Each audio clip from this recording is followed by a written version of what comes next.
Pour réduire la consommation d'essence et de gasoil, on sait bien sûr que le secteur des voitures électriques se développe. On entend moins parler d'une autre énergie propre, l'hydrogène. Les avantages sont nombreux et pourtant, le secteur ne décolle pas. Fabien Chadeau, Éric Josset et Thierry Hackett ont voulu comprendre pourquoi.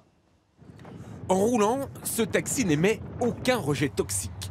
Sous le capot, un moteur électrique alimenté par un réservoir d'hydrogène liquide. Le mélange de l'hydrogène avec l'oxygène qui est dans l'air génère de l'électricité nécessaire au moteur.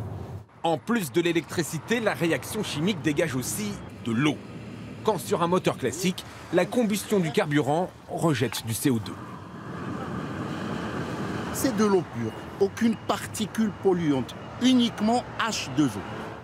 Le plein d'hydrogène se fait dans cette station au centre de Paris en quelques minutes seulement.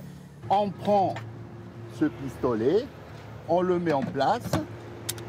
On a beaucoup plus d'autonomie qu'une voiture électrique à batterie. Et puis le plein, on le fait en quelques minutes. On n'est pas obligé d'attendre longtemps le temps de charger les batteries. Une cinquantaine d'euros le plein, un peu moins cher que l'essence, une autonomie bien plus importante qu'une voiture électrique et surtout aucune émission toxique. Pourquoi alors y a-t-il aussi peu de véhicules à hydrogène sur nos routes ?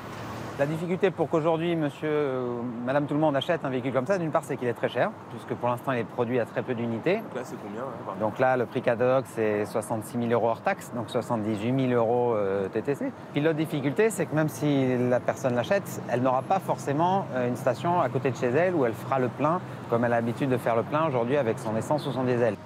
Une dizaine de stations à hydrogène seulement existent en Île-de-France. Il en faudrait plusieurs milliers.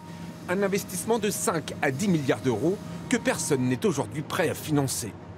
Autre frein, les capacités de production de l'hydrogène encore beaucoup trop faibles. En fait, il faut créer une filière.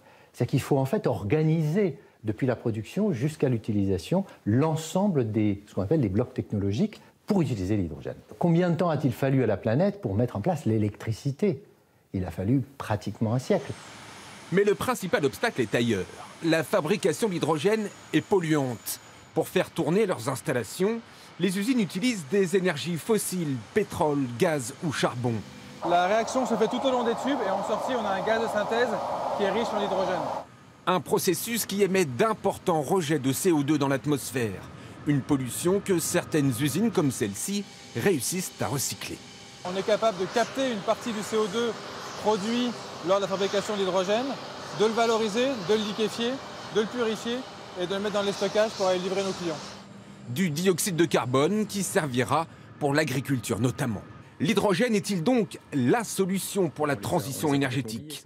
Ce spécialiste de l'énergie et des transports a des doutes. Il ne faut pas croire que c'est la solution. Non, c'est une solution parmi plein d'autres qu'il va falloir développer. La question, c'est comment garantir que l'électricité qu'on utilise pour fabriquer cet hydrogène soit véritablement propre.